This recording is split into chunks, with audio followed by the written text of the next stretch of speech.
इस जंग में एक बड़ा सवाल, क्या रूस यूक्रेन जंग अब रूस नेटो जंग में तब्दील हो चुकी है?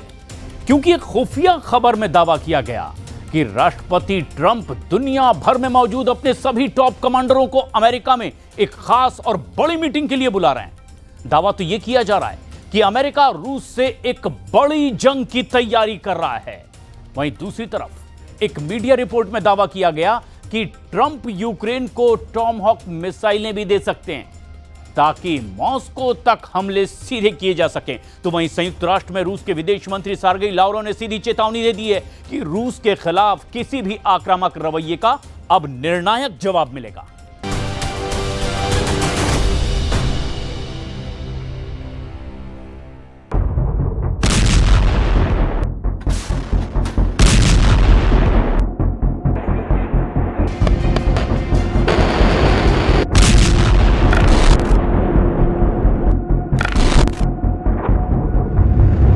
24 घंटे में 115 हवाई हमले, नेटो है डरपोक, ज़ेलेंस्की का खुलासा। 24 घंटे के अंदर रूस ने यूक्रेन पर 115 ड्रोन से हमले करके साबित कर दिया कि भले ही संयुक्त राष्ट्र महासभा में रूस के खिलाफ यूरोप और अमेरिका ने मोर्चा खोल दिया हो, लेकिन रूस जरा भी झुकने वाला नहीं है। सबसे हैरानी की बात तो यह है कि यूक्रेन पर नए रूसी हमलों के बाद राष्ट्रपति ज़ेलेंस्की ने एक टीवी इंटरव्यू में दावा किया कि नेटो देश रूस के खिलाफ खुलकर युद्ध करने से बच रहे हैं और कहीं ना कहीं नेटो देश पुतिन से खौफ खा रहे हैं। इधर एक हैरान करने वाली खबर अमेरिका से भी आ रही है, जिसमें दावा किया गया कि अमेरिका के वर्जीनिया में राष्ट्रपति ट्रंप टॉप कमांडरों और अफसरों के साथ एक खुफिया मीटिंग करने जा रहे हैं, जिसे लेकर दावा किया जा रहा है कि ट्रंप की सैन्य अधिकारियों के साथ खुफिया मीटिंग कहीं ना कहीं रूस पर बड़े हमले की तैयारी से जुड़ी हो सकती है, क्योंकि ट्रंप ने इसी हफ्ते यूएन में भाषण के दौरान रूस को चेतावनी दी थी कि रूस अब हद से आगे बढ़ चुका है और अब अमेरिका रूस के खिलाफ कुछ सख्त और बड़े कदम उठा सकता है। लगभग 1312 दिन से चल रही रूस यूक्रेन जंग तीसरे विश्व युद्ध में बदल चुकी है। रूस के विदेश मंत्री सर्गेई लावरोव ने 48 घंटे पहले ही कह दिया था कि रूस इस वक्त नेटो के साथ सीधी जंग में है और इसके नतीजे बेहद विनाशकारी होने वाले हैं। हम शुरुआत करते हैं यूक्रेन पर रूस के ताजा हमलों से, जिसने ज़ेलेंस्की के होश उड़ाकर रख दिए हैं। 115 ड्रोन से यूक्रेन पर हमले, अमेरिका और नेटो के एयर डिफेंस फेल। लगभग 36 घंटे पहले ही अमेरिका के राष्ट्रपति ने ज़ेलेंस्की से मीटिंग के बाद ऐलान कर दिया था कि रूस को यूक्रेन जंग हरा सकता है। ट्रंप ने यह भी दावा किया था कि यूक्रेन नेटो और अमेरिका के हथियारों के दम पर रूस से अपनी जमीन वापस भी छीन सकता है और हो सकता है कि यूक्रेन रूस की जमीन पर भी कब्जा कर ले। ट्रंप के इन बारूदी और बवाली बयानों को सुनने के बाद ज़ेलेंस्की बेहद खुश हुए थे और उन्होंने जल्द ही रूस को हराने का भी ऐलान कर दिया था। नेटो और अमेरिका से मिली नई हथियारों की खेप भी ज़ेलेंस्की के दिमाग को खराब कर चुकी थी। ज़ेलेंस्की ट्रंप के उस दावे को सच मानने लगे जिसमें ट्रंप ने कहा था कि रूस कागजी शेर है और उसकी सैन्य ताकत कमजोर हो चुकी है। ज़ेलेंस्की ने भी ट्रंप के बयान को गेम चेंजर बताते हुए रूस पर हमले शुरू कर दिए, लेकिन जैसे ही यूक्रेन ने मॉस्को के आसपास और दूसरे शहरों पर हमले शुरू किए, रूस ने ताबड़तोड़ हमले यूक्रेन पर शुरू कर दिए। जरा देखिए ज़ेलेंस्की को रूसी हमलों से कितना भीषण नुकसान हुआ है। यूक्रेनी सैन्य अधिकारियों ने खुद माना है कि रूस ने रात भर में यूक्रेन पर 115 ड्रोन से हमले किए हैं, जिससे यूक्रेन को भारी नुकसान हुआ है। अब तक ये पता नहीं चला कि रूस के 115 ड्रोन हमलों में यूक्रेन में कितने लोगों की जान चली गई है। यूक्रेनी वायुसेना के मुताबिक उत्तर, दक्षिण, पूर्व और मध्य यूक्रेन में अलग अलग जगहों पर 97 ड्रोन गिराए गए, जबकि यूक्रेन पर 17 जगहों पर रूस के ड्रोन हमले कामयाब हुए। दक्षिण पूर्वी शहर ज़ापोरिज़िया में एक सुपरमार्केट पूरी तरह से क्षतिग्रस्त हो गया। वहां धमाकों के बाद भारी नुकसान की खबरें हैं।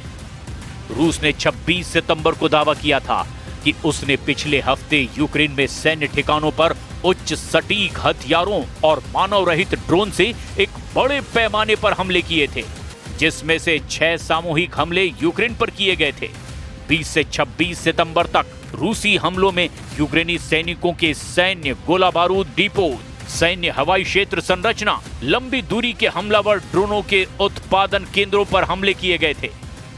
रूसी रक्षा मंत्रालय का दावा है कि रूसी सैनिकों ने 7 दिन में यूक्रेन की 4 बस्तियों और 2000 से ज्यादा इमारतों पर कब्जा कर लिया है, जबकि यूक्रेन का दावा है कि उसने दक्षिणी रूस की सबसे बड़ी तेल रिफाइनरियों में से एक पर ड्रोन हमला किया, जिसमें रूस को भारी नुकसान हुआ है।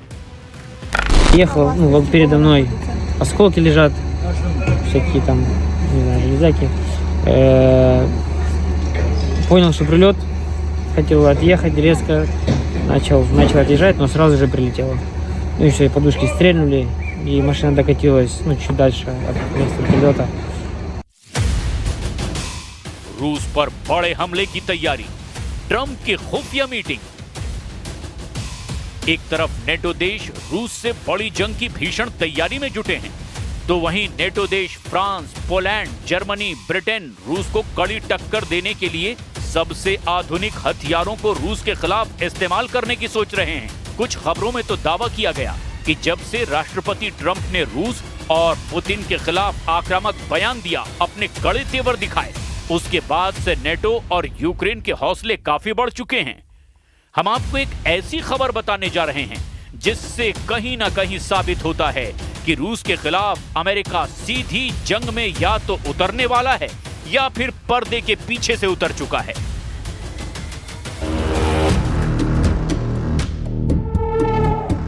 राष्ट्रपति ट्रंप को सत्ता में आए 9 महीने से ज्यादा का समय बीत चुका है, लेकिन जिस दावे के साथ वो सत्ता पर काबिज हुए, वो दावा तो हवा हवाई ही साबित हो रहा है। शांति स्थापना की जगह अब ट्रंप ने रूस के खिलाफ खुद जंगी मोर्चा खोल दिया है। और खबर तो ये है कि राष्ट्रपति ट्रंप के निर्देश पर अमेरिका के रक्षा मंत्री ने दुनिया में फैले अपने सैन्य अधिकारियों को एक अहम आदेश जारी किया है।